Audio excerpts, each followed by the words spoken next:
राधा स्वामी जी। बाणी बाणी मीराबाई जी की।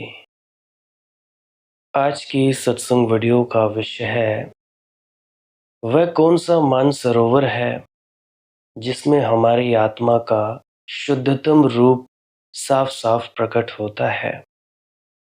वह कौन सा मानसरोवर है जिसमें कौवा अगर नहाए तो वो हंस गति को प्राप्त होता है।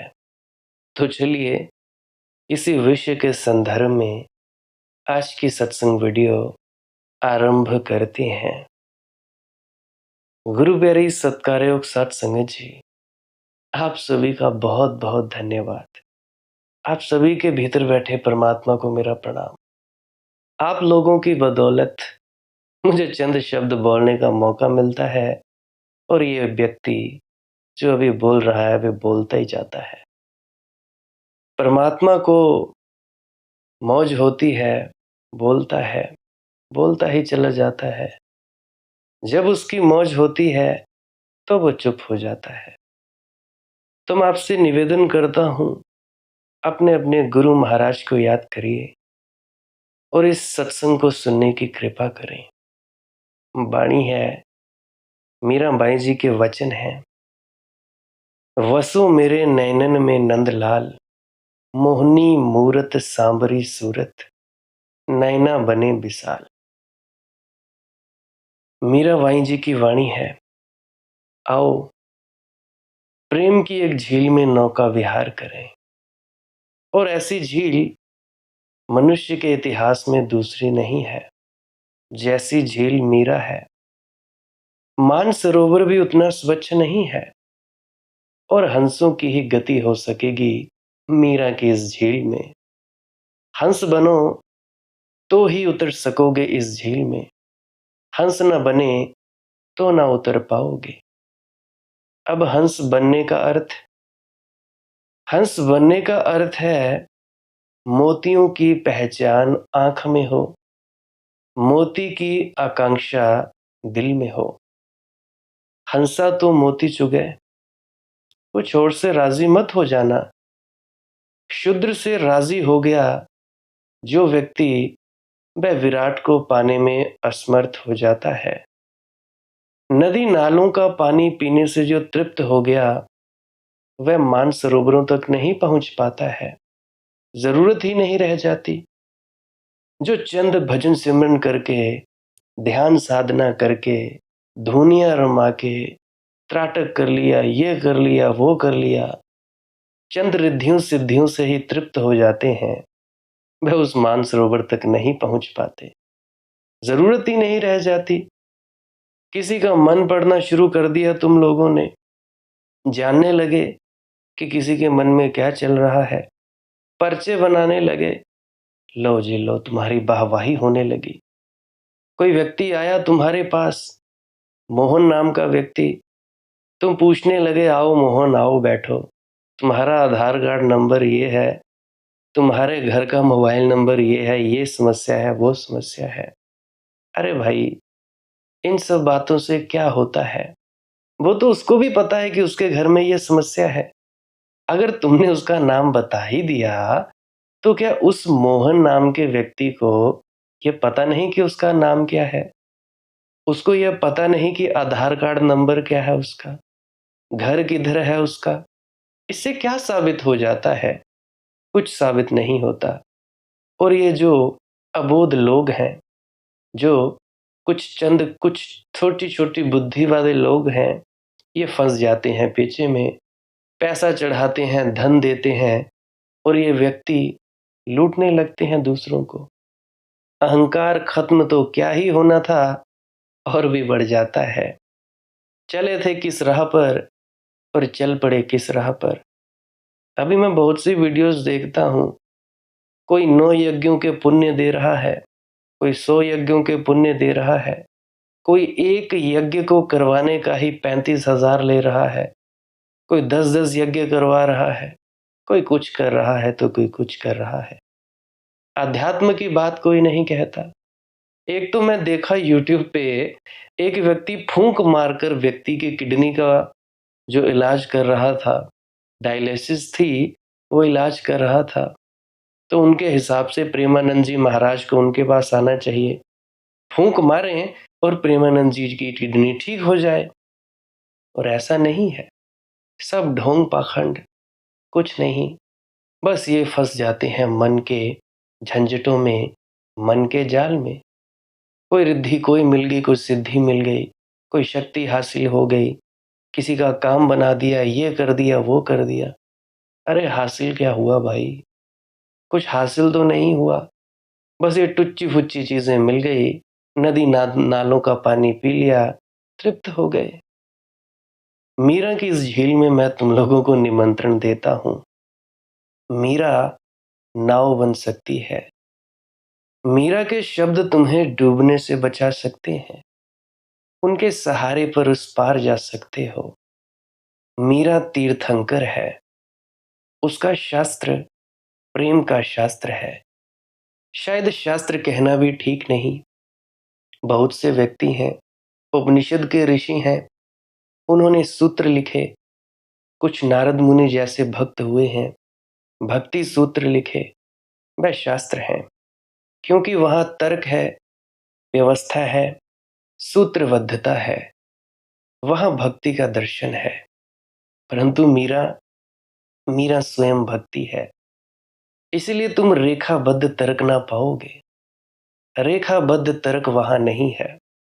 आज की यह सत्संग वीडियो बहुत सी स्त्रियों के लिए उपयोगी होने वाली है।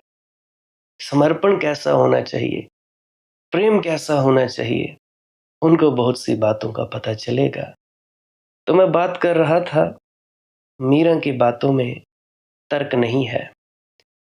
वहां तो हृदय में कौंधती हुई बिजली है। जो अपने आशियाने जलाने को तैयार होंगे, उनका ही संबंध जुड़ पाएगा। तुम सब मेरी बात याद रखना। प्रेम से संबंध उन्हीं का जुड़ता है जो सोच विचार खोने को तैयार हो, जो सिर गंवाने को उत्सुक हो। उस मूल्य को जो नहीं चुका सकता, वह सोचे भक्ति के संबंध में विचारे, लेकिन भक्त नहीं हो सकता। अरे वह क्या खाक भक्त हुआ जो सोच विचारे? भक्ति में सोचने विचारने का कोई कारण नहीं है, कोई जगह नहीं है।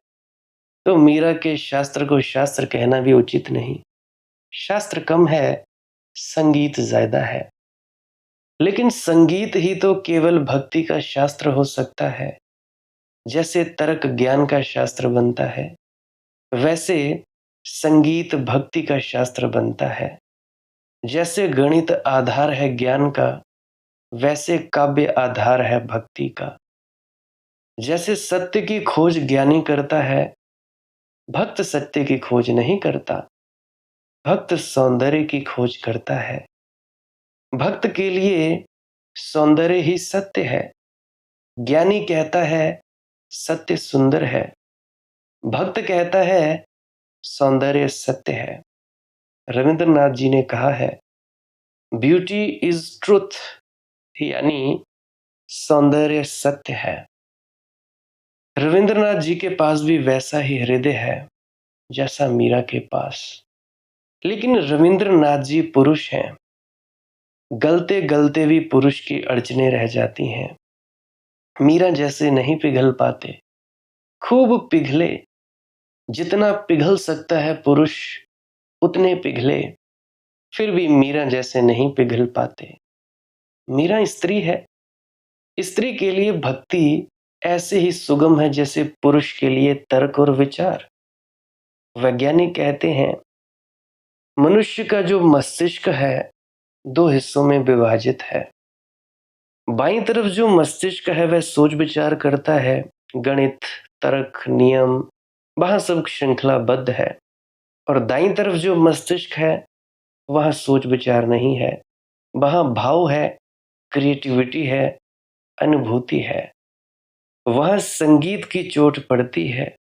वहां तर्क का कोई प्रभाव नहीं होता। वहां लयबद्धता पहुंचती है, आंसू पहुंचते हैं, हृदय का भाव पहुंचता है।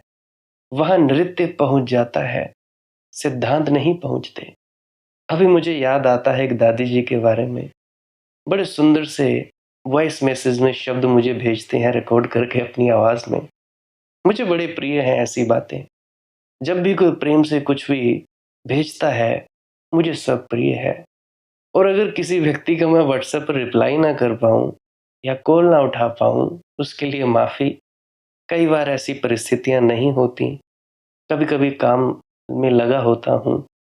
अब गृहस्थ जीवन है तो काम-धंधे होते हैं, तो कॉल ना उठा पाऊँ तो उसके लिए माफ़ी। मैसेजेस का आपका सही वक़्त पे रिप्लाई ना दे पाऊँ, उसके लिए भी माफ़ी। तो मैं बात कर रहा था प्रेम की, स्त्री हृदय की। स्त्री दाएँ तरफ के मस्तिष्क से जीती है और पुरुष पुरुष बाएँ तरफ के मस्तिष्क से जीता है। इसीलिए स्त्री पुरुष के बीच बात भी मुश्किल होती है। कोई मेल नहीं बैठता दिखता है। पुरुष कुछ कहता है, स्त्री कुछ कहती है। अब मैंने बहुत बार देखा, जब भी मेरी पत्नी को कुछ समस्या आती थी, तो मैं उसे समझाने बैठ जाता था। वो मुझे बात ज़रा शुरू करती थी कि ऐसा हो गया, वैसा हो गया, तो मैं उसे समझाने बैठता। फिर वो कहती थी तुम मेरी सुनते नहीं। फिर धीरे-धीरे जब चिंतन मनन किया इन बातों का, तब मैंने देखा कि वो कहना क्या चाहती है। मैंने समझा मैंने ये समझा कि उसको बात समझने से कोई मतलब नहीं है।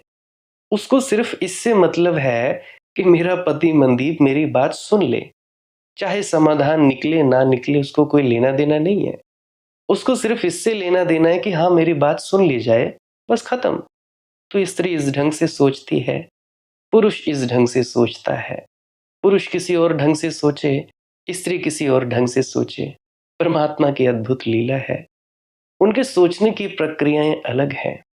अब जो भी पुरुष मुझे सुन रहे हों, जो भी अगर भाई सुन रहे हों तो अपनी बहनें होंगी उनकी, स्त्रियाँ होंगी कइयों की, तो भाई अपनी पत्नियों की, बहनों की बात सुन लिया करो। उनको समाधान से कोई ज़्यादा लेना-देना नहीं होता। बस बात सुन ले, बात खत्म हुई।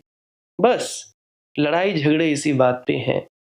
स्त्री की पुरुष बात नहीं सुनता और स्त्री कहती है तुम मेरी बात नहीं सुनते। मेरी बात नहीं सुनते तो स्त्री क्या करती है, किसी और तीसरे पुरुष के साथ अपनी बात शेयर करने लग जाती है। कोई किसी और को पसंद करने लग जाती है। इसी वजह से तो झंझट होते हैं घरों में। पुरुष स्त्री की बात नहीं सुनता या स्त्री पुरुष को टाइम नहीं देती, बस बात खत्म। गए सो गए। बस फिर रिश्ता संभालना मुश्किल हो जाता है। एक ये छोटा-सा सूत्र है, अगर पुरुष स्त्री की सिर्फ बात सुन ले, मैं कह रहा हूँ बात सुन ले, उसको समाधान से कोई लेना-देना नहीं है, वो तुम ही करोगे समाधान। अगर उसको उसके किचन में कोई चीज़ खत्म हो गई है, तो उसको कोई लेना-देना नहीं है समाधान हो या ना हो, वो सिर्फ बात सुनाती है। सुन लोगे, अच्छे रह जाओगे। स्त्री बोल लेगी, अपना हृदय खाली कर लेगी, थोड़ी हल्की हो जाएगी। समाधान तुम ही करोगे, जो भी रसोई घर में सामान खत्म हुआ होगा, कर दोगे। बस इतना सा सूत्र। सुन लो बात, आधे से ज़्यादा 96% लड़ाइयाँ खत्म हो जाएँगी। बाकी के 4% जो लड़ाइयाँ हैं, उनमें और भी कई कारण हो सकते हैं। उन कारणों को वो अलग-अलग ढंग से हो सकते हैं। अभी बात करना मुश्किल है। तो मैं बात करता था, स्त्री विधिवत नहीं सोचती, सीधी छलांग लगाती है, निष्कर्षों पर पहुंच जाती है। पुरुष निष्कर्ष पर नहीं पहुंचता, विधियों से गुजरता है, क्रमबद्ध एक-एक कदम। प्रेम में कोई विधि नहीं होती, विधान नहीं होता। प्रेम की क्या विधि और क्या विधान, हो जाता है बिजली की कौंध की तरह। हो गया तो हो गया, नहीं हुआ तो करने का कोई उपाय नहीं है। पुरुषों ने भी भक्ति के गीत गाए हैं, लेकिन मीरा का कोई मुकाबला नहीं है, क्योंकि मीरा के लिए स्त्री होने के कारण जो बिल्कुल सहज है, वह पुरुष के लिए थोड़ा आरोपित सा मालूम पड़ता है। पुरुष भक्त हुए, जिन्होंने अपने को परमात्मा की प्रेयसी माना, पत्नी माना, मगर बात कुछ अड़चन भरी हो जाती है। संप्रदाय है ऐसे भक्तों का बंगाल में अब भी जीवित, जो पुरुष हैं लेकिन अपने को मानते हैं कृष्ण की पत्नी। रात स्त्री जैसा श्रृंगार करके कृष्ण की मूर्ति को छाती से लगाकर सो जाते हैं, मगर बात में कुछ बेहुदापन लगता है, बात कुछ जमती नहीं। ऐसा ही बेहुदापन लगता है कि जैसे कि तुम जहाँ हो, जो हो, नहीं होना चाहिए, उसे जबरदस्ती बिठाने की कोशिश करो तो लगे। पुरुष पुरुष है, उसके लिए स्त्री होना ढोंग ही होगा। भीतर तो वह जानेगा ही कि मैं पुरुष हूँ। ऊपर से तुम स्त्री के वस्त्र भी पहन लो और कृष्ण की मूर्ति को हृदय से भी लगा लो, तब भी तुम भीतर के पुरुष को इतनी आसानी से खो ना सकोगे। यह सुगम नहीं होगा। स्त्रियां भी हुई जिन्होंने ज्ञान के मार्ग से यात्रा की है, मगर वहां भी बात कुछ बेहुदी हो गई। जैसे ये पुरुष बेहुदे लगते हैं और थोड़ा सा विचार पैदा होता है कि ये क्या कर रहे हैं, ये पागल तो नहीं है। ऐसे ही कश्मीर में हुई लल्ला नाम की स्त्री। वह महावीर जैसे विचार में पड़ गई होगी। उसने वस्त्र फेंक दिए, वह नग्न हो गई। लल्ला में भी थोड़ा सा कुछ अशोभन मालूम होता है। स्त्री अपने को छिपाती है, वह उसके लिए सहज है, वह उसकी गरिमा है। वह अपने को ऐसा उघाड़ती नहीं, ऐसा उघाड़ती है तो वैश्या हो जाती है। लल्ला ने बड़ी हिम्मत की, फेंक दिए वस्त्र। असाधारण स्त्री रही होंगी, लेकिन थोड़ी सी अस्वाभाविक मालूम होती है बात। महावीर के लिए नग्न खड़े हो जाना अस्वाभाविक नहीं लगता, बिल्कुल स्वाभाविक लगता है। ऐसी ही बात है। मीरा में जैसी सहज उद्भावना पैदा हुई है भक्ति की, कहीं भी नहीं है। भक्त और भी हुए हैं, लेकिन सब मीरा से पीछे पड़ गए, पिछड़ गए। मीरा का तारा बहुत जगमगाता हुआ तारा है। आओ इस तारे की तरफ चलें। अगर थोड़ी सी भी बूंदें तुम्हारे जीवन में बरस जाएं, मीरा के रस की, तो भी तुम्हारे रेगिस्तान में फूल खिल जाएंगे।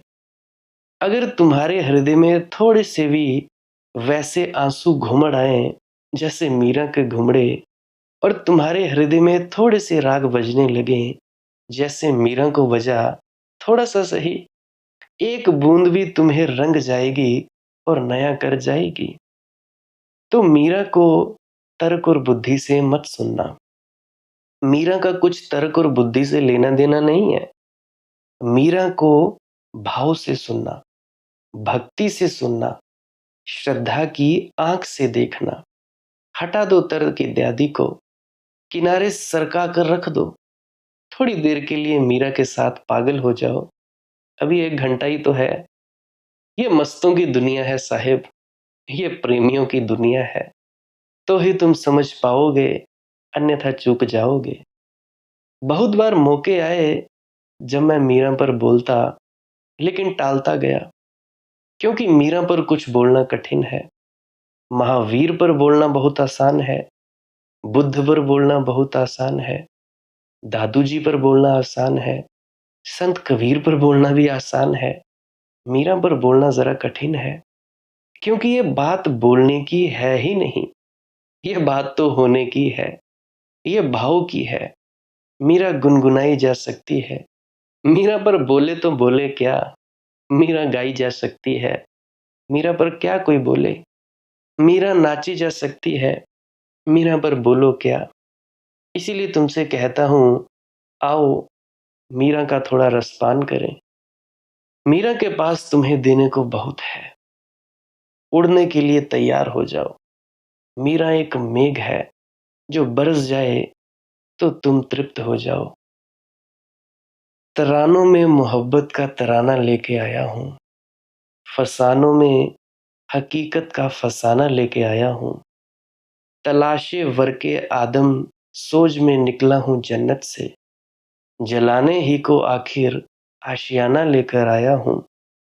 जमाने से अलग हूँ अहले सोबत के लिए, लेकिन नया हक्को अमल का एक जमाना लेके आया हूँ। उठ और तय दो यहाँ की मंजिलें एक गम में कर ले। उठ और तय दो जहाँ की मंजिलें एक गम की कर ले। जनूने अरशो पैमा वालहाना लेके आया हूँ। उठ और जाग। उठ और तय जो जहां की मंजिलें एक गाम लेके आया हूं। मीरा के साथ सारी यात्रा एक कदम में हो सकती है। तर्क बहुत कदम लेता है क्योंकि विधि से चलता है। भजन सिमरन करें, ये करें, त्राटक करें, उल्टे सर के बल खड़े हो जाएं, ये करें, वो करें, उस तीर्थ पर जाएं, इस पर जाएं, ये करें, वो करें ना। मीरा एक छलांग है, कोई जरूरत नहीं। उठ और तय दो जहां की मंजिलें एक गांव में कर ले।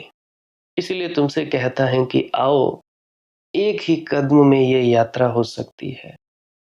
जनूने अर्शों पे माँ वालहाना लेके आया हूं। मीरा मस्ती से भरी हुई एक शराब लिए खड़ी है। उसका रसा स्वादन करो। मीरा शराब है, पियो।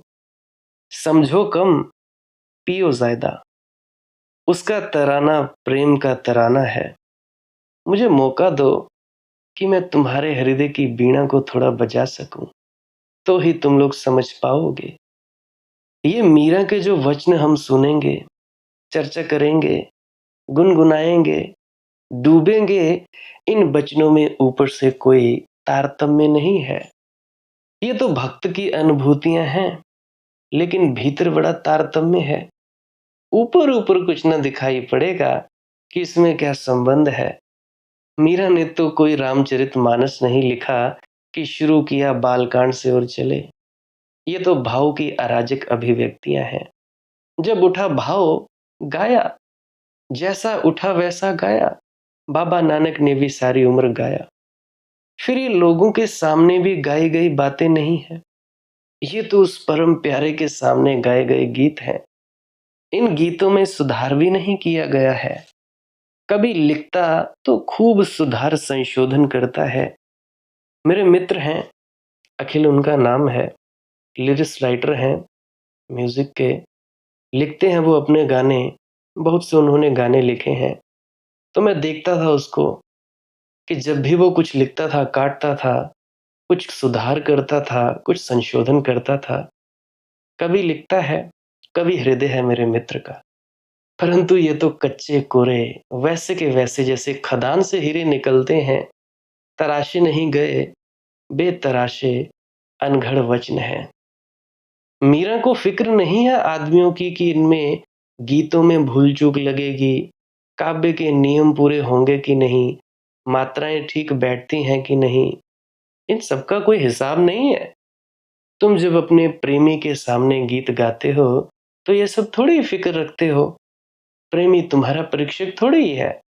प्रेमी के सामने जब तुम गीत गाते हो तो तुम ये थोड़े सोचते हो कि गीत भाषा की दृष्टि से, व्याकरण की दृष्टि से, मात्रा छंद की दृष्टि से पूरा है या नहीं। इतना ही देखते हो कि मेरा हृदय इस गीत में उंडल रहा है या नहीं। जब शराब से भरी हुई प्याली हो तो प्याली का आकार कौन देखता है, किस आकार की है। मुझे याद है, हम तो बोतलों की बोतलें पी जाते थे। मैं और मेरा मित्र, अखिल की बात करता हूँ, एक और मित्र है। हम बैठते थे, प्यालियों का आकार कौन देखे कितना पानी डाला है कितना नहीं, मतलब ही कोई नहीं। तो तुम पियोगे तो समझोगे मीरा को, और तारतम्य भी मिलेगा। लेकिन तारतम्य ऐसा रहेगा, ऊपर ऊपर से दिखाई नहीं पड़ेगा। जैसे गुलाब की झाड़ी पर बहुत से गुलाब के फूल खिले हैं, ऊपर से तो कोई जुड़े दिखाई नहीं पड़ते। कोई छोटा है, कोई बड़ा है, और अगर माली कुशल रहा हो तो कोई सफेद है और कोई लाल है और कोई पीला है। सब अलग अलग ढंग के खिले हैं, लेकिन सब एक ही जड़ से जुड़े हैं। वही जड़ तुम्हें दिखाई पड़ जाए तो तुम मीरा के साथ हो लोगे। इसके पहले कि हम मीरा के शब्दों में उतरें, मीरा के संबंध में कुछ बातें समझ लेनी जरूरी हैं। पहली बात, मीरा का कृष्ण से प्रेम मीरा की तरह शुरू नहीं हुआ। प्रेम का इतना अपूर्व भाव इस तरह शुरू हो भी नहीं सकता। यह कहानी पुरानी है। ये मीरा कृष्ण की पुरानी गोपियों में से एक है। मीरा ने खुद भी इसकी घोषणा की है, लेकिन पंडित तो मानते नहीं, क्योंकि इसके लिए इतिहास का कोई प्रमाण भी नहीं है। सबूत तो चाहिए, कोई दस्तावेज चाहिए। मीरा ने खुद भी कहा है कि कृष्ण के समय में मैं उनकी एक गोपी थी, ललिता मेरा नाम था, मगर पंडित तो इसको टाल जाते हैं। ये बात को ही कह देते हैं कि किंवदंती है, कथा कहानी है। मैं ऐसा न कर सकूंगा, मैं पंडित नहीं हूं। और 1000 पंडित कहते हो तो उनकी मैं 2 कौड़ी की बात मानता हूं। मीरा खुद कहती है, उसे मैं स्वीकार करता हूं। सच झूठ का मुझे हिसाब भी नहीं लगाना है। बात के इतिहास होने या ना होने से कोई प्रयोजन नहीं है मुझे। मीरा का वक्तव्य, मैं राजी। मीरा जब खुद कहती है तो बात खत्म हुई। फिर किसी और को इसमें और प्रश्न उठाने का प्रश्न नहीं उठना चाहिए। और जो इस तरह के प्रश्न उठाते हैं वे मीरा को ना समझ पाएंगे। अंग्रेजी में एक शब्द है डेजावू। डेजावू का अर्थ होता है पूर्व भव की स्मृति का अचानक उठाना। कभी कभी तुम्हें भी डेजावू होता है। बहुत से क्षणों में तुम नई नई जगहों पे जाते हो, नए नए लोगों से मिलते हो, तो कभी कभी तुमको भी लगता है यार इनसे मैं मिल चुका हूँ, इस जगह तो मैं पहले भी आ चुका हूँ, ये घटना तो पहले भी घट चुकी है। हम यहाँ नए नहीं हैं, हम यहाँ प्राचीन हैं, सनातन से हैं। ऐसा कोई समय ना था जब तुम ना थे, ऐसा कोई समय ना था जब मैं ना था, ऐसा कोई समय ना था, ना ऐसा कोई कभी समय होगा जब तुम नहीं हो जाओगे। रहोगे, रहोगे और रहोगे ही। रूप बदलेंगे, ढंग बदलेंगे, शैलियां बदलेंगी, ग्रह बदलेंगे, अस्तित्व शाश्वत है। जो शाश्वत है वही सत्य है। शेष सत्य जो बदलता जाता है वह तो केवल आवरण है। जैसे कोई वस्त्र बदल लेता है तो रामकृष्ण ने मरते वक्त कहा, रो मत, क्योंकि मैं केवल वस्त्र बदल रहा हूं। और रमन ने मरते वक्त कहा, जब किसी ने पूछा कि आप कहाँ चले जाएंगे, आप कहाँ जा रहे हैं, हमें छोड़कर कहाँ जा रहे हैं, तो उन्होंने कहा, बंद करो ये बकवास, मैं कहाँ जाऊंगा, मैं यहाँ था और यहीं रहूंगा। जाना कहाँ है, यही तो एकमात्र अस्तित्व है। रूप बदलते हैं, बीज वृक्ष हो जाता है, बीज वृक्ष हो जाता है, उसके बाद फिर से वृक्ष बीज हो जाता है। गंगा सागर बन जाती है, सागर सूरज की किरणों से चढ़कर मेघ बन जाता है, मेघ फिर गंगा में गिर जाता है, फिर गंगा सागर में गिर जाती है। मगर एक जल की बूंद भी कभी खोई नहीं है। जल उतना ही है जितना सदा से था, और एक भी आत्मा कहीं खोई नहीं है। अभी कुछ ही दिन पहले एक व्यक्ति मुझसे मिले, लड़का था। कहने लगा, भाई आपको मैं जानता हूँ। मैंने कहा, भाई तुम मुझे कैसे जानते हो, मैं तो घर से निकलता ही बहुत कम हूँ और मैं तुम्हें भी पहली दफा ही देख रहा हूँ। कहने लगे, तुम कहाँ से हो। मैं कहने लगा कि भाई मेरा घर चौकी मन्यार में था, अब यहाँ रहता हूँ, अभी कुछ 5-6 महीने हुए हैं। तो वो कहने लगा, नहीं नहीं भाई, मैं तुम्हें जानता हूँ, तुम्हारी आंखों को पहचानता हूँ। उस युवक ने मुझे कहा। तो मैंने उसको कहा, अरे भाई घबराओ ना, हो सकता है मेरे पास तुम कभी अतीत में ना बैठे हो, ये हो सकता है, क्योंकि ये अनंत है जगत। ये हो सकता है कि मेरा तुमसे कभी मिलना ना हुआ हो, लेकिन एक बात पक्की है कि मेरे जैसे किसी आदमी से तुम्हारा मिलना हुआ होगा। तुमने किसी बुद्ध की आंखों में झांका होगा, तुम किसी सदगुरु के चरणों में बैठे होगे। हालांकि मैं सदगुरु तो नहीं, परंतु फिर भी तुम जो मर्जी चाहो कह सकते हो। फिर वह कौन था, मोहम्मद था कि कृष्ण था कि क्राइस्ट, इससे कोई फर्क नहीं पड़ता, क्योंकि सदगुरुओं का स्वाद एक है और उनकी आंखों का दृश्य एक है। तो कभी कभी अगर तुम बुद्ध के साथ रहे हो 2500 साल पहले, तो मेरे पास आते आते एक क्षण को तुम अभिभूत हो जाओगे। कोई भी आता है, जो श्रद्धा से आता है, जो मिलता है वो हो जाता है, जो नहीं मिलता है श्रद्धा से वो नहीं अभिभूत होता। एक क्षण को लगेगा, अरे ये तो फिर वैसे ही कुछ हो रहा है जैसे पहले हुआ है। एक क्षण को तुम यहाँ से विदा हो जाओगे और अतीत का दृश्य खुल जाएगा। कोई पर्दा जैसे पड़ा था और अचानक तुम पाओगे ये तो वही हो रहा है जो पहले हुआ।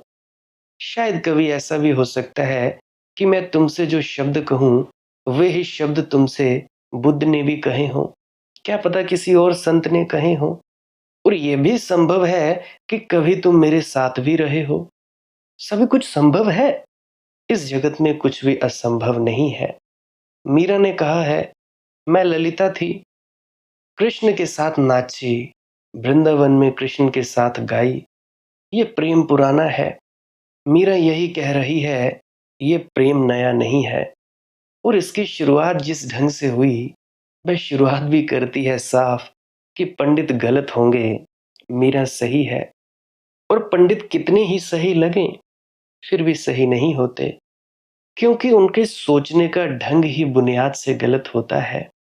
वे प्रमाण मांगते हैं। अब प्रमाण क्या है? किसी अदालत की सील मोहर लगी हुई कोई फाइल मौजूद करे मीरा कि कृष्ण के समय में थी। कहां से प्रमाण पत्र लाए भाई? गवाह जुटाए। अंतर्भाव पर्याप्त है और उसका अंतर्भाव प्रमाण है। मीरा छोटी थी, 4-5 साल की रही होंगी, तब एक साधु मीरा के घर मेहमान हुआ। और जब सुबह साधु ने उठकर अपनी मूर्ति, कृष्ण की मूर्ति छुपाए था अपनी गोदड़ी में, निकालकर जब उसकी पूजा की तो मीरा एकदम पागल हो गई। डेजावू हुआ। पूर्व भव का स्मरण आ गया। वह मूर्ति कुछ ऐसी थी कि चित्र पर चित्र खुलने लगे। वह मूर्ति जो थी, शुरुआत हो गई फिर से नई कहानी की। निमित्त बन गई। उससे चोट पड़ गई। कृष्ण की मूरत फिर से याद आ गई। फिर वह सांवला चेहरा, वे बड़ी आंखें, वे मोर मुकुट में बंधे, वे बांसुरी बजाते कृष्ण। मीरा लौट गई हजारों साल पीछे अपनी स्मृति में। रोने लगी। साधु से मांगने लगी मूर्ति। लेकिन साधु को भी बड़ा लगाव था अपनी मूर्ति से। उसने मूर्ति देने से इनकार कर दिया। वह चला भी गया। मीरा ने खाना पीना बंद किया। पंडितों के लिए यह प्रमाण नहीं होता कि इसमें कुछ प्रमाण है डेजावू का, लेकिन मेरे लिए प्रमाण है। 4 साल की बच्ची। हाँ, बच्चे कभी कभी खिलौनों के लिए भी तरस जाते हैं, लेकिन घड़ी दो घड़ी में भूल जाते हैं। दिन भर बीत गया, ना उसने खाना खाया ना पानी पिया। उसकी आंखों से आंसू बहते रहे। मैं रोती ही रही। उसके घर के लोग भी हैरान हुए कि अब करे तो करे क्या। साधु तो गया भी, कहाँ उसे खोजे। और वह देगा, इसकी भी संभावना कम है। और वह कृष्ण की मूरत जरूर ही बड़ी प्यारी थी। घर के लोगों को भी लगी थी। उन्होंने भी बहुत मूर्तियां देखी थी, मगर उस मूर्ति में कुछ था जीवंत, कुछ था जागता हुआ। उस मूर्ति की तरंग ही कुछ और थी। जरूर किसी ने प्रेम से गढ़ी होगी, व्यवसाय के लिए नहीं। किसी ने गढ़ी होगी भाव से। किसी ने अपनी सारी प्रार्थना, अपनी सारी पूजा उसमें ढाल दी होगी। या किसी ने, जिसने कृष्ण को कभी देखा होगा, उसने घड़ी होगी। मगर बात कुछ ऐसी थी, मूर्ति कुछ ऐसी थी कि मीरा भूल ही गई, इस जगत को भूल ही गई। वह तो उस मूर्ति को लेकर रहेगी, नहीं तो मर जाएगी। यह बिरह की शुरुआत हुई 4-5 साल की उम्र में। रात उस साधु ने सपना देखा। दूर दूसरे गांव में जाकर सोया था। रात सपना आया, कृष्ण खड़े हैं। उन्होंने कहा कि मूर्ति जिसकी है उसको लौटा दे।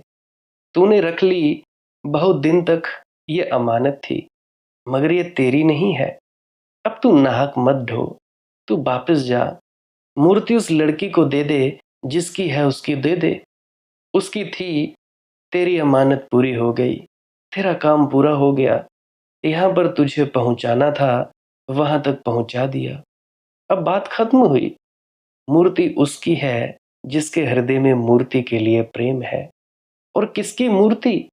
साधु तो घबरा गया। कृष्ण तो कभी उसे दिखाई भी ना पड़े थे। वर्षों से प्रार्थना पूजा कर रहा था।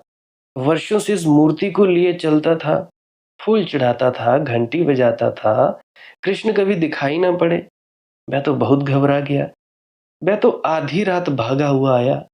आधी रात आकर जगाया और कहा, कृपया मुझे क्षमा करें, मुझसे भूल हो गई। इस छोटी सी लड़की के पैर पड़े, इसे मूर्ति देकर वापस हो गया।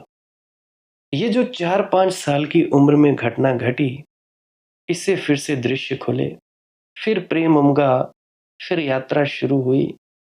ये मीरा के इस जीवन में कृष्ण के साथ पुनर्गठबंधन की शुरुआत है।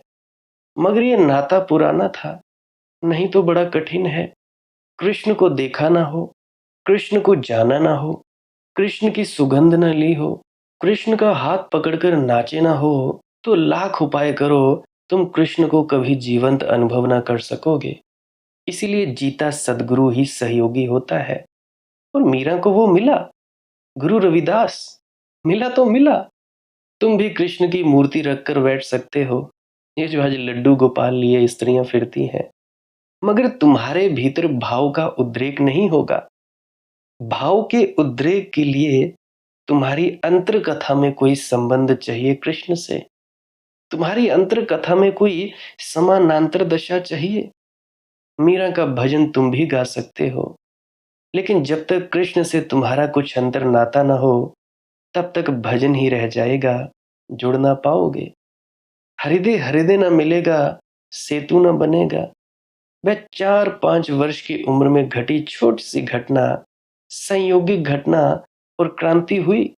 मीरा मस्त रहने लगी, जैसे एक शराब मिल गई। 2 वर्ष बाद पड़ोस में किसी का विवाह हुआ, और ये 7-8 साल की लड़की ने पूछा अपनी माँ को, सबका विवाह होता है, मेरा कब होगा और मेरा वर कौन है? और माँ ने तो ऐसे ही मजाक में कहा, क्योंकि वह उस वक्त भी कृष्ण की मूर्ति को छाती से लगाए खड़ी थी, कि तेरा वर कौन है? ये गिरधर गोपाल, ये गिरधर लाल, यही तेरे वर हैं, और क्या चाहिए? ये तो मजाक में ही कहा था। माँ को क्या पता था कि कभी कभी मजाक में कही गई बात भी क्रांति में उठ सकती है, और क्रांति हो गई। और कभी कभी कितनी ही गंभीरता से तुमसे कहा जाए, कुछ भी नहीं होता। मुझे बात याद आती है, जब मैं स्कूल में डरता था, मार खाने से डरता था, मैं अपनी माँ के साथ सो जाता था। कभी कभी सुबह सुबह बाहर दादी जी सोते थे, दादी जी के साथ सोता था। जब दादी जी पशुओं को देखरेख के लिए चली जाती थी, फिर मैं माँ के साथ चला जाता था। कभी कभी बड़ी जल्दी उठ जाता था, तब भी माँ के पास चला जाता था। तो मेरी माता बैठा करती थी, कहा करती थी कि तू भी राधा स्वामी जपा कर। मैं लग पड़ता था। मुझे क्या पता था ऐसी क्रांति घट जाएगी। तो प्रेमी सज्जनों, आज जो भी आपके सामने हूँ, मेरी माँ का ही प्रताप है। उसी के कारण आज जो भी हूँ सो हूँ। मेरी दादी, वो मुझे पता नहीं कहाँ कहाँ लेके चली जाती थी। कभी ब्यास में, कभी परोर में, कभी भोटा सेंटर में, कभी कहीं तो कभी कहीं। 15 साल जत्थेदारनी रही थी। पता नहीं उसने मुझे कहाँ कहाँ घुमाया, क्या क्या सिखाया, क्या क्या बताया। कुछ भी कर देती थी। इन दोनों का मेरे पर बहुत ज्यादा प्रभाव पड़ा है, और हो सकता है उनकी भी कुछ अंश मेरे में अभी भी हो। उनकी कुछ आदतें, कुछ स्वभाव मेरे इस शरीर में हो। खैर, ये तो मेरी बात थी कि क्रांति हो गई। तो मैं बात कह रहा था कि कभी कभी कितनी ही गंभीरता से तुमसे कहा जाए, कुछ भी नहीं होता, क्योंकि तुम्हारे भीतर कुछ छूता ही नहीं।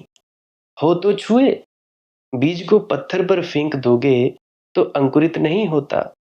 ठीक भूमि मिल जाए तो अंकुरित हो जाता है। वह भूमि ठीक थी। माँ को भी पता नहीं था। सोचती थी कि बच्चे का खिलवाड़ है, कृष्ण एक खिलौना है, मिल गए हैं इसको, सुंदर मूर्ति है माना, तो नाचती गुनगुनाती रहती है। ठीक है, अपनी उछलती रहती है, कुछ हर्जा भी नहीं है।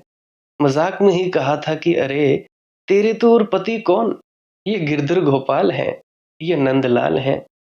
मगर उसका मन उसी दिन भर गया। ये बात हो गई। कभी कभी संयोग महारंभ हो जाते हैं, महाप्रस्थान के पथ पर। उसने तो मान ही लिया। वह छोटा सा भोला भाला मन, उसने मान लिया कि यही उसके पति हैं। फिर क्षण भर को भी ये बात डगमगाई नहीं, फिर क्षण भर को भी ये बात भूली नहीं। तुम लोग अरदास करते हो मैं मुकदमा जीत जाऊं, मेरा बच्चा ठीक हो जाए, ये हो जाए, वो हो जाए। नहीं ठीक हुआ, अरे क्या जाएंगे हम सत्संग में, क्या सुनेंगे सत्संग, हमें तो वहां कुछ मिला नहीं। क्या जाना है गुरु के घर में, कुछ मिला नहीं, ये है तुम्हारी श्रद्धा। असल में बचपन में अगर कोई भाव बैठ जाए तो बड़ा दूरगामी होता है। ये बात बैठ गई उसके। उस दिन से उसने अपना सारा प्रेम कृष्ण पर उड़ेल दिया। जितना तुम प्रेम उड़ेलोगे उतने ही कृष्ण जीवित होते चले गए। पहले अकेली बात करती थी, फिर कृष्ण भी बात करने लगे। जैसे आप सभी को बताया गया है कि अभी तुम लोग जो भी साधना करते हो, अगर पूरी श्रद्धा से भर जाओगे, प्रेम से भर जाओगे, तो तुम्हारा मन ही तुम्हारे इष्ट का रूप लेकर आ जाएगा और तुमसे बात करेगा, तुम्हारे सवालों के जवाब देगा। ऐसे ही मीरा के साथ हुआ। पहले अकेली डोलती थी, फिर कृष्ण भी डोलने लगे। ये नाता भक्त का और मूर्ति का न रहा, भक्त का और भगवान का हो गया। और इसके बाद कुछ घटनाएं घटी जो ख्याल में ले लेनी चाहिए, जो महत्वपूर्ण है। मीरा पर जिन लोगों ने किताबें लिखी हैं, वे सब लिखते हैं, दुर्भाग्य से मीरा की माँ मर गई जब वह बहुत छोटी थी। फिर उसके बाबा ने उसे पाला, फिर बाबा मर गए। फिर 17-18 साल की उम्र में उसका विवाह किया गया। फिर उसके पति मर गए। फिर ससुर ने उसकी संभाल की और फिर ससुर भी मर गए। फिर पिता उसकी देखभाल किए, फिर पिता भी मर गए। ऐसी 5 मृत्युएं हुई। जब मीरा कोई 32-37 साल की थी, तब तक उसके जीवन में जो भी महत्वपूर्ण व्यक्ति थे, सभी मर गए। जिनको भी उसने चाहा था और प्रेम किया था, वे सब मर गए। जो लोग मीरा पर किताबें लिखते हैं, वे सब लिखते हैं दुर्भाग्य से। मैं ऐसा नहीं कह सकता, ये सौभाग्य से ही हुआ। वे लिखते हैं दुर्भाग्य से, क्योंकि मृत्यु को सभी लोग दुर्भाग्य मानते हैं। लेकिन यही सब तो मीरा के जन्म का कारण बना। जितना भी कहीं प्रेम था, वह सब सिकुड़ता गया। सारा प्रेम गोपाल पर उमड़ता गया। माँ से लगाव था, माँ चल बसी। उतना प्रेम जो माँ से उलझा था, वह भी गोपाल के चरणों में रख दिया। फिर बाबा ने पाला, फिर बाबा चल बसे। उनसे प्रेम था, वह भी गोपाल के चरणों में रख दिया। ऐसे संसार छोटा होता गया, सिकुड़ता गया और परमात्मा बड़ा होता गया। तो मैं नहीं कह सकता दुर्भाग्य से, मैं तो कहूँगा सौभाग्य से। क्योंकि मृत्यु का मेरे लिए कोई ऐसा भाव नहीं है, मृत्यु के प्रति, कि वह कोई आवश्यक रूप से अभिशाप है। सब तुम पर निर्भर है। मीरा ने उसका ठीक उपयोग कर लिया। जहां जहां से प्रेम उखड़ता गया, एक एक प्रेम पात्र जाने लगा। वह अपने उस प्रेम को परमात्मा में चढ़ाने लगी। अंतिम सूत्र था पिता का रहना। पिता भी चल बसे, पति भी चल बसे, पिता भी चल बसे। 5 मृत्युएं हो गई सतत। जगत से सारा संबंध टूट गया। उसने ठीक उपयोग कर लिया। जगत से टूटते हुए संबंध को उसने जगत के प्रति वैराग्य बना लिया। और जगत से जो प्रेम मुक्त हो गया, उसको परमात्मा के चरणों में चढ़ा दिया। वह कृष्ण के राग में डूब गई। और इन मृत्यु ने एक और सौभाग्य का काम किया कि इन्होंने एक बात दिखा दी कि इस जगत में सब क्षण भंगुर है। अगर प्यारा खोजना हो तो शाश्वत में खोजो। यहाँ कुछ अपना नहीं है। यहाँ भरमो मत, अपने को भरमाओ मत। यहाँ पर सब छूट जाने वाला है। यहाँ मृत्यु ही मृत्यु फैली है।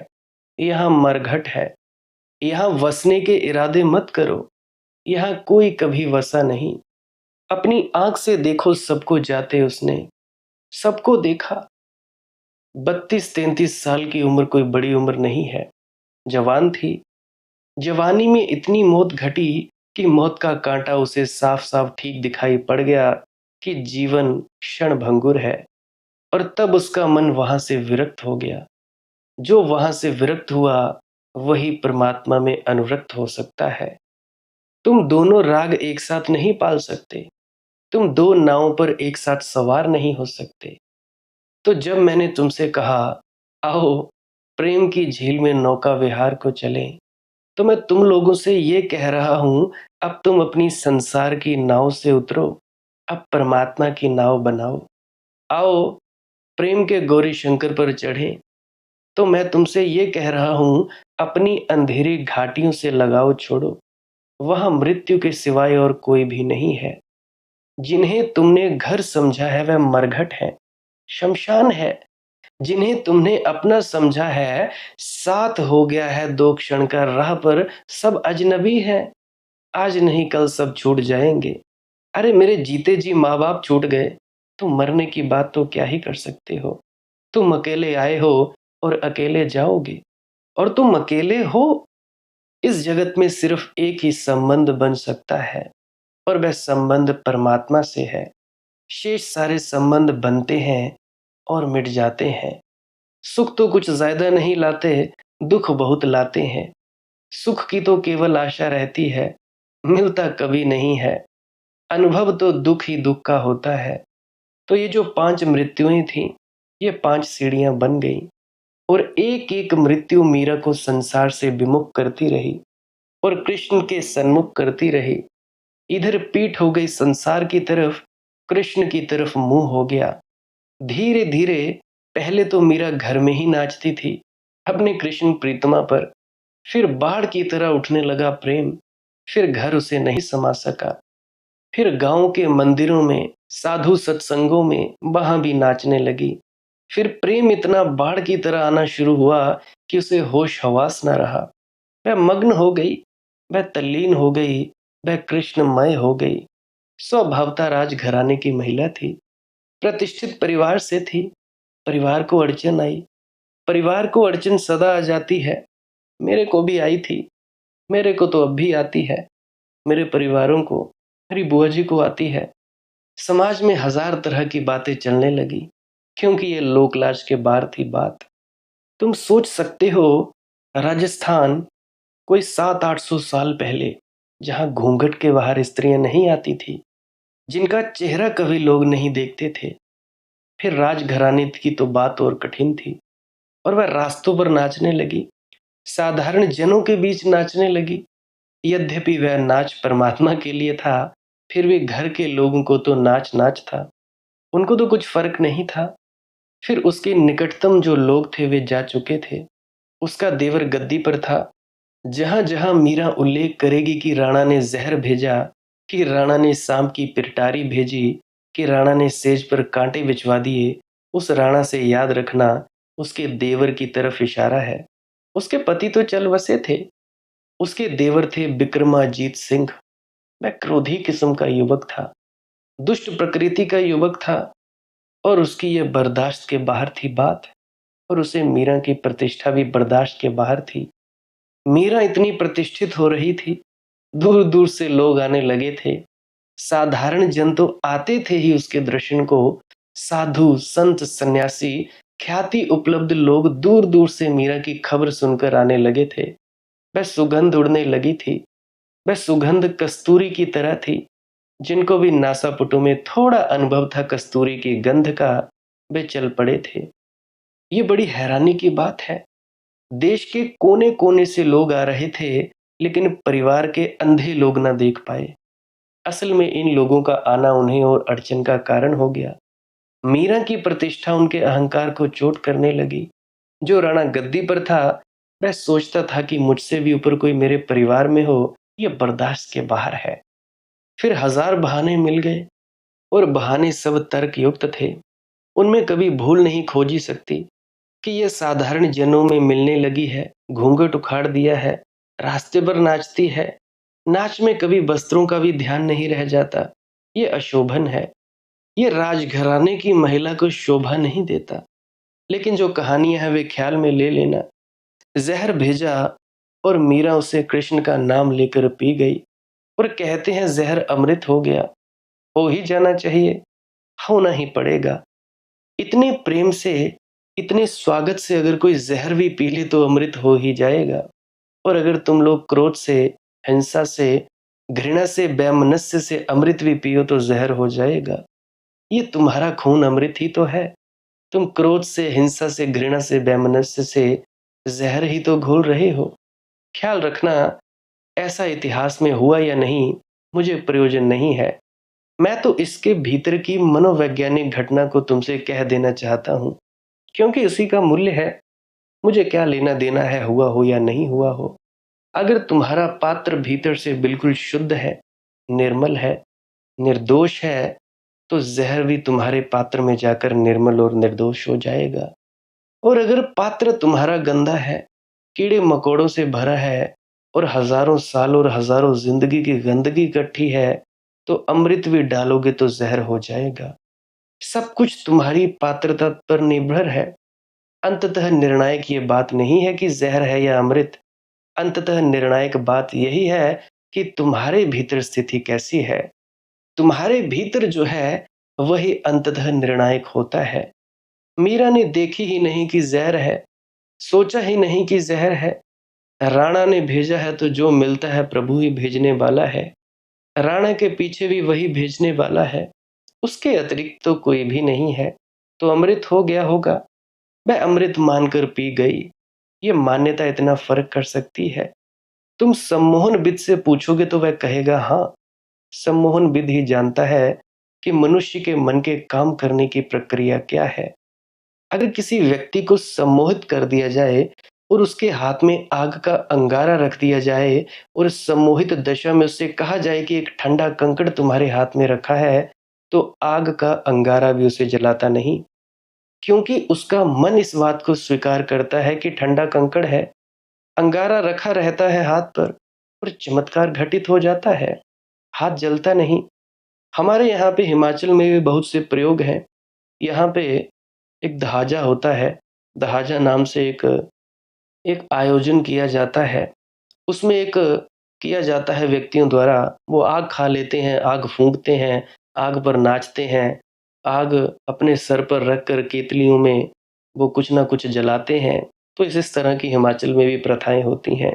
तो ये सब सम्मोहन का काम है। मैं जब छोटा था मैं सोचता था पता नहीं कोई जादू होगा, परंतु अब मुझे मन का पता है। मन किस हद तक ताकतवर होता है, इसका मुझे पता है। मन किस हद तक तुम्हें पहुँचा सकता है, उसका भी मुझे पता है। मन किस हद तक तुम्हें गिरा सकता है, उसका भी मुझे पता है। मैं जानता हूँ कि ये मन क्या है, पूरी तरह से जानता हूँ इसकी शक्ति। तो मैं बात कर रहा था, इसी तरह जो लोग आग पर जलते हैं और जलते नहीं, वह भाव की दशा है। और इससे उल्टी बात भी हो जाती है। सम्मोहित व्यक्ति के हाथ में उठाकर एक कंकड़ रख दो, साधारण कंकड़, ठंडा कंकड़, उससे कहो कि जलता हुआ कोयला रखा है तुम्हारे हाथ पर, यह वह एकदम फेंक देगा घबरा कर। वह बेहोश है, वह एकदम फेंक देगा घबरा कर। और चमत्कार तो यह है कि उसके हाथ पर फफोला आ जाएगा, जैसे कि वह जल गया। जलने के पूरे लक्षण हो जाएंगे। इन घटनाओं में जो संतों के जीवन में भरी पड़ी हैं, मैं इसी मनोवैज्ञानिक सत्य की उद्घोषणा देखता हूँ। मीरा ने स्वीकार कर लिया ज़हर अमृत की तरह, तो अमृत हो गया। तुम जैसा जगत को स्वीकार कर लोगे, वैसा ही हो जाता है। ये जगत तुम्हारी स्वीकृति से निर्मित है। ये जगत तुम्हारी दृष्टि का फैलाव है। अब तुम लोग रोते चिल्लाते रहते हो कि जी बड़े दुख हैं, वो मुझे ऐसा बोलता है, वैसा बोलता है, तो तुम्हारी ज़िंदगी में क्या आएगा? दुख ही आएँगे और क्या आएगा?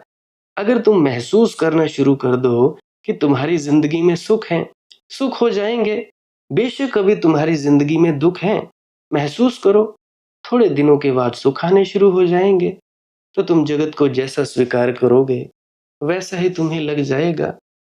साँप एक पिटारी में रखकर भेज दिया, ज़हरीला साँप। उसने पिटारी खोली और उसे तो सांवले कृष्ण ही दिखाई पड़े। उसने उठाकर उन्हें गले से लगा लिया। उस सांप ने मीरा को काटा नहीं। सांप इतने अभद्र होते भी नहीं जितना मनुष्य होता है। सांप इतने जड़ होते भी नहीं जितना मनुष्य होता है। मीरा का उसे प्रेम से अपने गले में लगा लेना सांप को भी समझ में आ गया होगा कि यहाँ कोई शत्रु नहीं, मित्र है। सांप भी तभी हमला करता है जब कोई शत्रु हो, जो कोई चोट पहुंचाने को उत्सुक हो, तभी हमला करता है, नहीं तो हमला नहीं करता। हमला तो सुरक्षा के लिए है, आत्मरक्षा के लिए है। सांप को तुमसे कोई दुश्मनी नहीं है।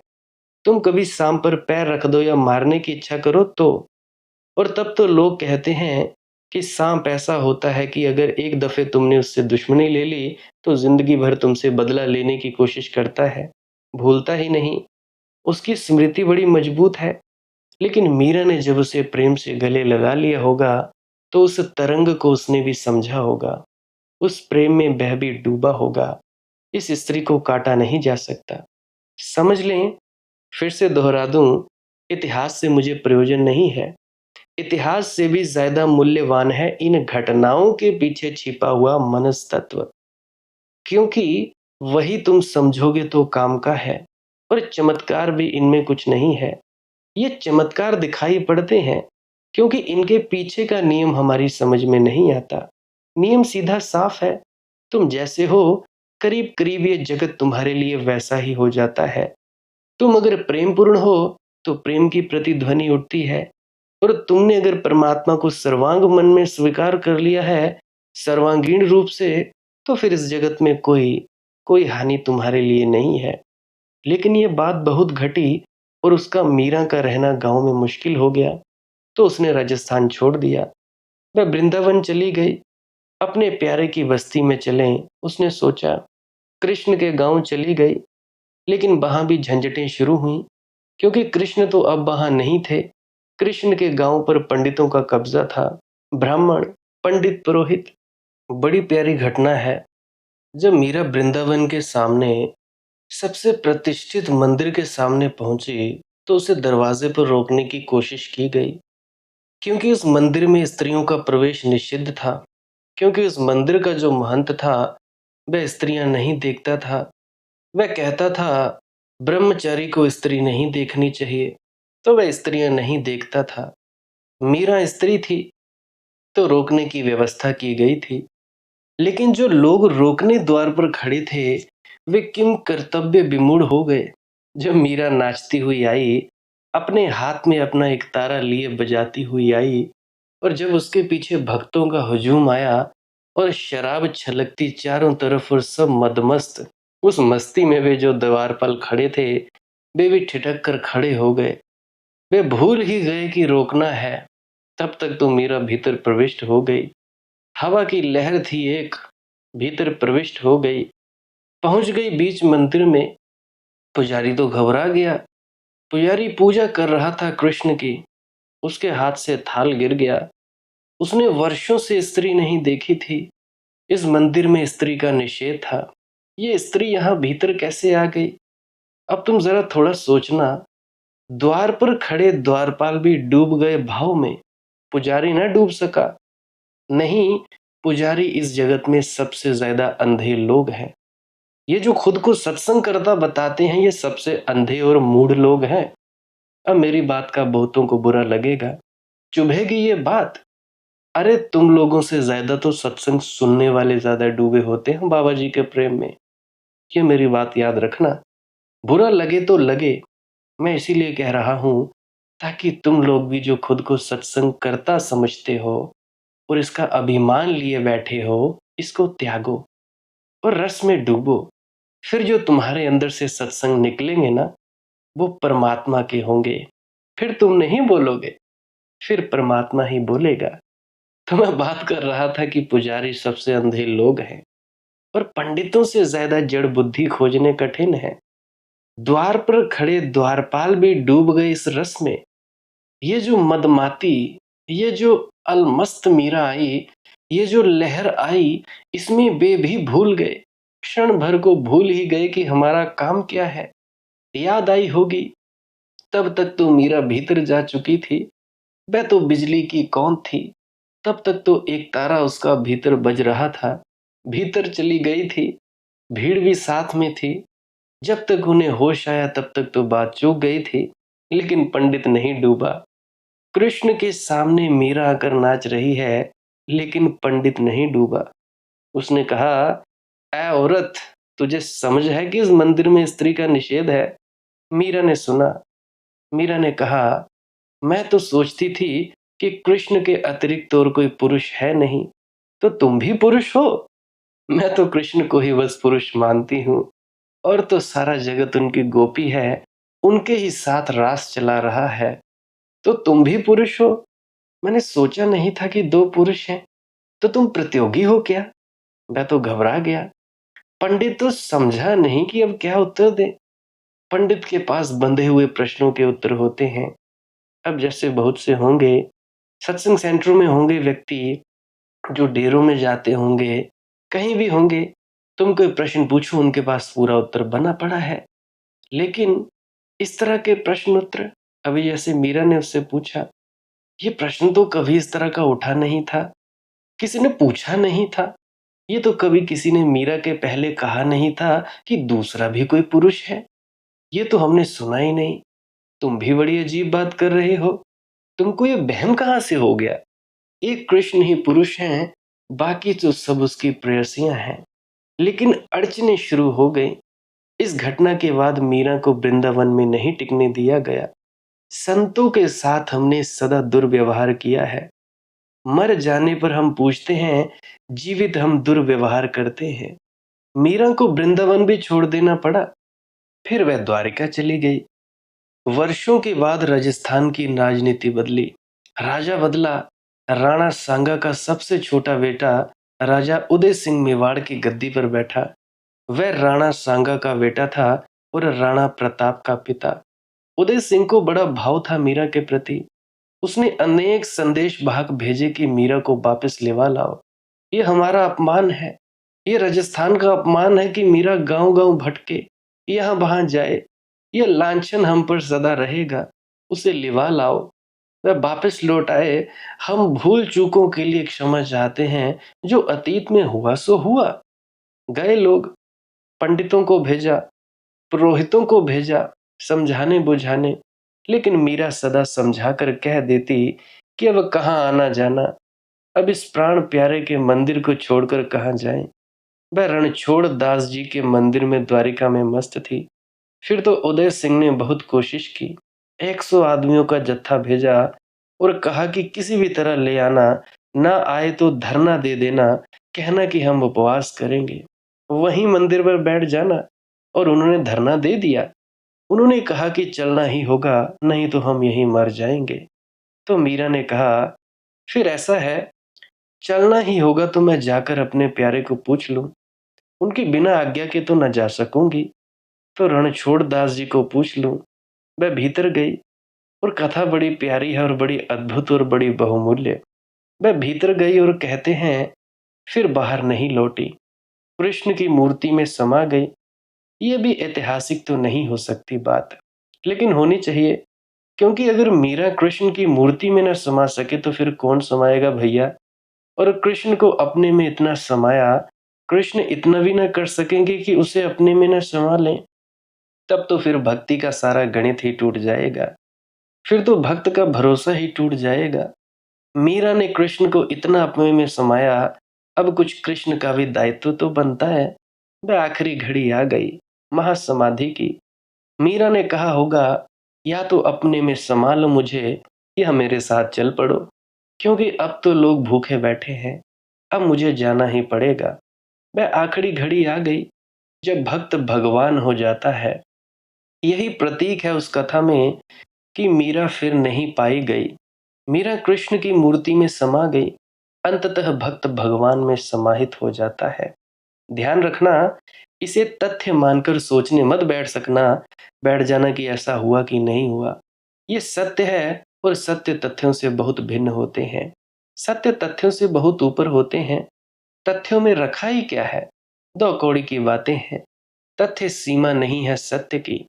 तथ्य तो आदमी की छोटी सी बुद्धि से जो समझ में आता है, उतने सत्य का टुकड़ा है। सत्य बहुत बड़ा है। मुझसे पूछो तो मैं कहूंगा ऐसा हुआ, होना ही चाहिए, नहीं तो भक्त का भरोसा गलत हो जाएगा। मीरा ने यही कहा होगा। अब क्या इरादे हैं? अब मैं जाऊं, और अब जाऊं कहाँ? या तो मेरे साथ चलो या मुझे अपने साथ ले चलो। इकबाल का एक पद है, तू ही मुहीते वे करा, मैं हूं जरा सी आवजू, या मुझे हम किनार कर या मुझे वे किनार कर। कहा है, तू है मुहाते वे करा, तू तो सागर है असीम, मुहीते वे करा, तेरा कोई किनारा नहीं है, ऐसा सागर है तू। तू है मुहीते वे करा, मैं हूं जरा सी आवजू, और मैं हूं एक छोटा सा झरना या छोटी सी नदी। या तो मुझे अपने साथ दौड़ने दे समानांतर, या मुझे हम किनारा कर, या मुझे बेकिनार कर, या मुझे अपने में समा ले और मुझे भी असीम बना दे। अगर सीमित रखना हो तो मुझे साथ साथ दौड़ने दे, जहां तू जाए मैं चलूं। और अगर ये असंभव हो, क्योंकि तू असीम है और मैं सीमित, कैसे तेरे साथ दौड़ पाऊंगी। तू विराट, मैं क्षुद्र, तो कैसे तेरे साथ दौड़ पाऊंगी। कहाँ तक दौड़ पाऊंगी, मैं हूं जरा सी आरज़ू। मैं तो एक छोटा सा झरना हूं, जल्दी सूख जाऊंगी, किसी मरुस्थल में खो जाऊंगी। तेरे साथ कैसे दौड़ पाऊंगी। तो फिर दूसरा उपाय ये है, या मुझे हम किनार कर, या मुझे बेकिनार कर। या तो किनारे पर साथ लगा ले, या मुझे अपने में डुबा ले, मुझे भी असीम बना ले। ऐसा ही मीरा ने कहा होगा, तू है मुहिते वेकरां, मैं हूं जरा सी आरज़ू। या मुझे हम किनार कर, या मुझे बेकिनार कर। और कृष्ण ने उसे बेकिनार कर दिया, क्योंकि हम किनार तो किया नहीं जा सकता। छोटा सा झरना कैसे सागर के साथ दौड़ेगा। कहाँ तक दौड़ेगा। थक जाएगा, टूट जाएगा, उखड़ जाएगा, सूख जाएगा। ये तो हो ही नहीं सकता। मीरा को बेकिनार कर दिया, अपने में ले लिया गया। मेरे दिल को दोस्त ने लालाजार कर दिया, ये खिजा ज्यादा चमन पुरवहार कर दिया। देखते ही देखते वर के शोला पाश को, एक निगाहे लुफ्त से आफशार कर दिया। अब मुझे दिया दिखा, मौत से परे है क्या। जिंदगी का राज सब आश्कार कर दिया। होशियार को दिया एक जुनूने जावदा, मस्त उसे बना के फिर होशियार कर दिया। आरज़ू जरा सी थी ए मुहिते वेकरां, तूने करके हम किनार वे किनार कर दिया। मेरे दिल को दोस्त ने लालाजार कर दिया। मीरा को ले लिया कृष्ण ने अपने में, लालाजार कर दिया। खिला दिए फूल सब, ये खिजा ज्यादा चमन पुरबहार कर दिया। वह जो वैराग्य में, संसार के वैराग्य में सूख गया था सब, वह जो परमात्मा के विरह में रोते रोते, रोते रोते आंखें मरुस्थल जैसी हो गई थी, ये खिजा ज्यादा चमन पुरबहार कर दिया। फिर वसंत आया। ऐसे नहाया जाता है मान सरोवर में। कोई भी कौवा है वो प्रेम में आएगा तो हंसकती हो ही जाएगा। इस प्रेम में नहाना होता है। ये है सच्चा मान सरोवर। बाहर के तीर्थों में जितना मर्जी नहा लो, कुछ नहीं बनेगा, कोई फायदा नहीं। अगर तुम ध्यान साधना समाधि या जो भी ये करते हो नहीं भी करोगे, सिर्फ प्रेम में डूबोगे, तब भी तुम अपने आप को पहचान पाओगे। डूब जाओगे और एक दिन भक्त ही भगवान हो जाता है। जैसे मीरा हुई। मीरा भक्त थी और एक दिन भगवान हो गई, जिसको बुद्धत्व कहा जाता है। सचखंड अवस्था में पहुंच जाना जाता है, और भी बहुत से नाम दे दिए जाते हैं। मेरे ख्याल से आज तो मैं कथावाचक की तरह ही बोला हूँ। माफ करना, कुछ ज्यादा तथ्य बता नहीं पाया, कुछ ज्यादा समझा नहीं पाया। कथावाचक की तरह ही बकवास करता गया। फिर भी अगर कुछ वक्त तक तुम भी उस रस में डूबे होगे तो शुभ है, नहीं डूबे होगे तो मालिक की मौज है। आज मैं फिर से बहुत कुछ बोल चुका। 1 घंटे के करीब करीब हो गया है। 1 घंटे से लंबी वीडियो बना दूं तो कहते हो तुम सब भाई छोटी वीडियो बनाया करो। क्या करूं, वक्त का पाबंद हैं आप सब। आप लोगों के लिए वक्त तो भाई बहुत बड़ा है। 1 घंटा मैं क्या कहूं अपने बारे। आज के लिए बस इतना ही। भजन सिमरन किया करें, श्वास क्रिया किया करें। भजन सिमरन और श्वास क्रिया के बारे में रोज रोज बताया करता हूँ। फिर से बताने जा रहा हूँ। भजन सिमरन क्या है। सिमरन है कुछ शब्दों का जाप करना। आधा घंटा, पौना घंटा, 1 घंटा, 2 घंटा, जितनी देर भी तुम करते हो, शब्दों का जाप किया, आंख बंद की, बैठे, सहजता से आंख बंद की, सामने देखते गए और अपना जाप शुरू किया। ना कुछ देखने की इच्छा करना, और बस ये जानते रहना कि ये शब्दों का जाप हो रहा है और मैं देख रहा हूं या देख रही हूं, या मैं जान रही हूं, मैं जान रहा हूं। बस उसके बाद में धुन सुनने के लिए बैठना है, भजन के लिए बैठना है। फिर क्या करना है? शब्दों का जाप बंद कर दें। किसी भी संत, सदगुरु, पीर, पैगंबर की, जो भी आपके गुरु हैं, उनकी शक्ल आपके सामने आंखों के ना आए। अंधेरा ही अंधेरा रहे, या प्रकाश आ जाए तो प्रकाश में देखते रहें, धुन सुने तो धुन को सुनते रहें। अगर कुछ भी ना दिखे, कुछ भी सुनाई ना दे, फिर उसी अंधेरे में, उसी अवस्था में रहे। ना कुछ करना है, ना कुछ पाना है, ना कुछ चाहिए। ना ये तीर्थ चाहिए, ना ये सचखंड चाहिए, ना मोक्ष चाहिए, ना मुक्ति चाहिए। बिना इच्छा के, बिना कामना के बैठो, फिर तुम वही हो जाओगे जो तुम लोगों को होना चाहिए। वहीं पहुंच जाओगे जहां तुम लोगों को पहुंचना चाहिए। इसके आगे मैं ज़्यादा व्याख्यान तो नहीं करता, क्योंकि ये सब फिर मन का खेल हो जाएगा। 2 अवस्थाएँ बताई, एक सिमरन और दूसरा भजन। इस तरह से आप कर सकते हो, और श्वास क्रिया का भी प्रयोग ले सकते हो। लंबे-लंबे श्वास लेने हैं, नाक से साँस लेना है और मुँह से छोड़ना है। 15 से 20 मिनट तक ये प्रक्रिया करनी है। साँस रोकनी नहीं है, जैसे अभी तुम साधारणतया ले रहे हो ऐसे लेती रहनी है। नाक से साँस लिया, मुँह से छोड़ा। 15 से 20 मिनट किया, उसके बाद से चुपचाप मौन होकर बैठ जाना है। फिर से वही जो मैंने पीछे कहा, भजन सुनते वक़्त फिर से उसी अवस्था में बैठ जाना है। कुछ दिखे तो देखते रहें, ना दिखे तो ना सही, हमें कोई परवाह नहीं। कोई इच्छा नहीं, कोई चाहत नहीं, कोई मोक्ष नहीं चाहिए, कोई सचखंड नहीं चाहिए। बिना इच्छा के, बिना चाहत के, ना कुछ देखना है, ना पाना है, बस इसी अंधेरे में रहना है। उसी अंधेरी अवस्था में रहो, निर्विचार रहो, निर्वासना रहो। बस, बात खत्म। फिर जो होगा सो होगा, फिर जो अनुभव होगा, फिर बात करना मेरे से। और जब अनुभव हो भी जाए, फिर उस अनुभव के द्वारा घटने की भी इच्छा मत करना। जो होगा सो होगा। इस श्वास क्रिया की प्रक्रिया को वो कर सकते हैं, जिनको नींद नहीं आती वो भी करें, या जिनका थोड़ा दिमाग में स्क्रू ढीला है, थोड़ा लगता है कि वो पागल से हैं, या और भी कोई दिक्कतें हैं, तो वो ये प्रक्रिया करें। इस प्रक्रिया से बहुत फ़ायदा मिलता है। दिमाग के तंतु दुरुस्त होते हैं, ऑक्सीजन जाएगी भीतर तो तंतु क्यों नहीं दुरुस्त होंगे। और प्रेग्नेंट लेडीज़ इस प्रक्रिया को बिल्कुल ना करें। जो दिल के पेशेंट्स हैं, दिल के मरीज़ हैं या साँस के मरीज़ हैं, 1-2 साँसें लेकर देखें, अगर कुछ तकलीफ़ हो तो फिर बिल्कुल ना करें। फिर कोई ज़रूरत नहीं, फिर आप चुपचाप मौन में होकर बैठें। ना कोई इच्छा, ना कामना, बस बैठें। कुछ ना कुछ चाहिए, ना लेना ना देना, बस बैठें। बैठना ही एक मकसद है। बैठने के लिए थोड़ा कष्ट कर लेना है, या लेट कर सकते हैं, या लेट जाएं ना कुछ करने को, लेटें या बैठें, बस आराम ही करना है। ना कुछ सोचना है, ना विचारना है, ना कुछ चाहिए और ना कुछ पाना है, ना जानना है, ना देखना है, ना अनुभव करना है। फिर जो होगा, फिर देखना बात। जो होगा सो होगा, आपको खुद ही पता लग जाएगा।